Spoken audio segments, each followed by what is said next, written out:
Bud Light and Anheuser Busch are in full-on panic mode, and they're not even trying to hide it anymore. They know that everybody understands that their sales are tanking, and not only are their sales tanking, but beers like Coors and Miller and the others are completely rising like crazy thanks to Bud Light, thanks to the things that Bud Light and Anheuser Busch have done. And like I said, they're not trying to hide it anymore. They know that everybody else knows that their sales are tanking, and there's nothing that they can do to combat that right now unless they walk back everything that they did, unless they walk back the comments that they made, and also defending Dylan Mulvaney, putting Dylan Mulvaney in the ad. Unless they say that that was wrong, that that was a mistake, then maybe people will start buying their stuff again. Personally, I'm not buying it again, and I'm not going to stop talking about it. I'm not going to continue to tell you that you shouldn't buy it, even if they do apologize, because I don't think that's the point. I don't think the point of this entire thing is an apology. I think it's to set an example for the other companies and corporations out there that if they do platform people like Dylan Mulvaney himself, or maybe people similar to him, that the same thing could happen to them. I think this is a great deterrent to this happening further in the future. But anyway,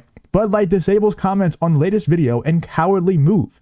They released a new commercial and people absolutely destroyed it. Here is a commercial. It has 5.3 million views one day ago, 95 likes on it. Now, a lot of people don't use the dislike button anymore because you have to have a Chrome extension to even see it. And if you can't see the number, then a lot of people aren't going to use the dislike button. But to have 5.3 million views on a commercial and have 95 likes on that commercial from Bud Light, that's awful. Let's check out what this commercial actually consists of. So I tried to put the commercial in the video, but I actually got a copyright issue upon upload, so I wasn't even able to upload the video. It immediately got a claim. I'm not sure if I'm unable to post or put in 30-second clips from a trailer or from a commercial, but let me know in the comments if that's actually against copyright law. I'm not sure, but either way, you can go check it out yourself. It's not hard to find. But let's get back to the video. So we're back to that country pro-American stuff.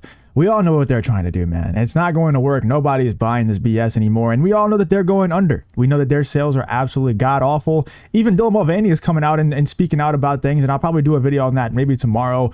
But as you can see here, this is a Bud Light Twitter account. They haven't tweeted anything in like 2 weeks because every single time they try to tweet something, they get completely ratioed. They get completely destroyed. There's 65 replies on this tweet and 16 likes.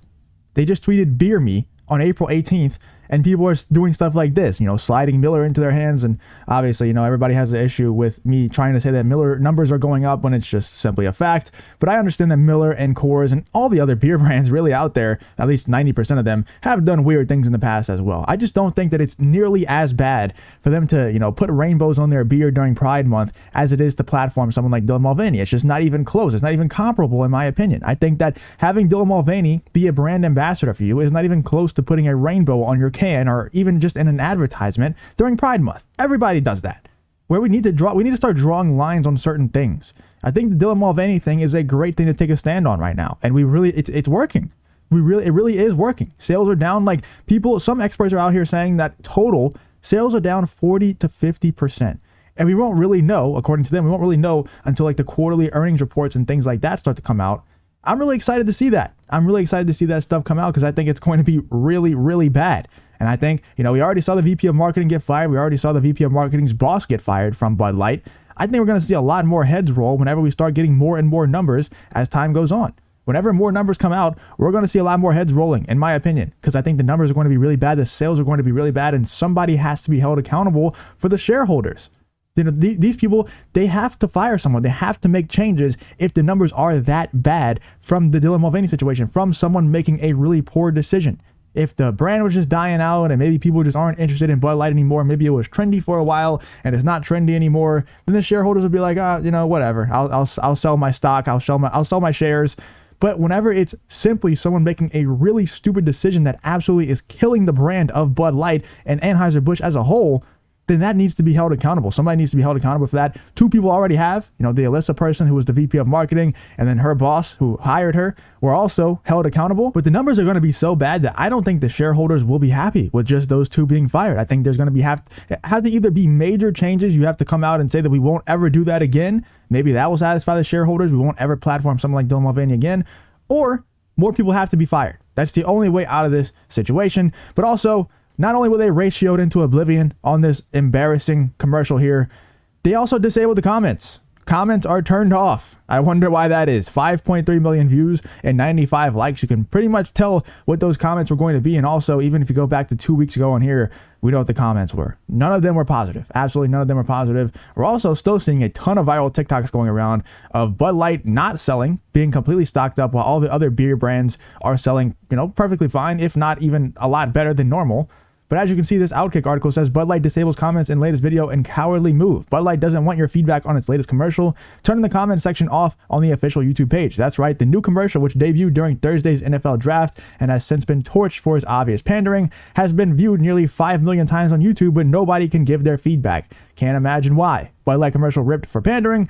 Classic gutless move here by Bud Light and Anheuser Busch. Regular folks like you and me, the ones who actually drink domestic beer. It's a stark 180 from the Dylan Mulvaney fiasco, which is fine. I wrote about it yesterday and I stand by what I said. You want to move the goalpost back to the right to your base and put a bunch of cowgirls on screen in the rain. Fine by me. Smart, actually. But you don't dare play Zach Brown's Chicken Fried in the background and think you're going to get away with it. Nope, not on my watch. That's a sacred song of the South and we ain't buying what you're selling. Not yet anyway. The above commercial debuted Thursday and everyone and their mother noticed. Yeah, I mean, a ton of people were out there saying, I saw a bunch of people tweeting about it as soon as it aired. There was just very obvious pandering, man. And it's not going to work. It's just not going to work. People aren't that stupid anymore. This stuff is going more and more mainstream as time goes on. There's a ton of people talking about it on mainstream TV. Like The View talked about it, Fox News talked about it, CNN's talking about it, the New York Post is even posting about it. This stuff is everywhere. It's viral on TikTok, so the young audience and the old audience all knows what's happening. And maybe the young audience doesn't fully understand, but they understand that they're not supposed to buy Bud Light because it's a gay beer now. Like, dude, I'm talking like crazy viral, like 50, 100 million viewed TikToks about this situation. It's crazy. Everybody knows about this. Watching NFL drafting couldn't help but notice Bud Light commercial seemed very different from the obvious ad, or from the previous ad campaign. Yeah, Bud Light just showed a commercial with country music during the NFL draft. So I'm watching the NFL draft and a Bud Light commercial comes on. They went out of their way to outcast the South and working men to women's beer. They had the balls to play Zach Brown during the commercial. Yeah, dude, it's just, there's no way that they can come back from this. The only thing that can heal them from this fiasco, from this disaster, is time.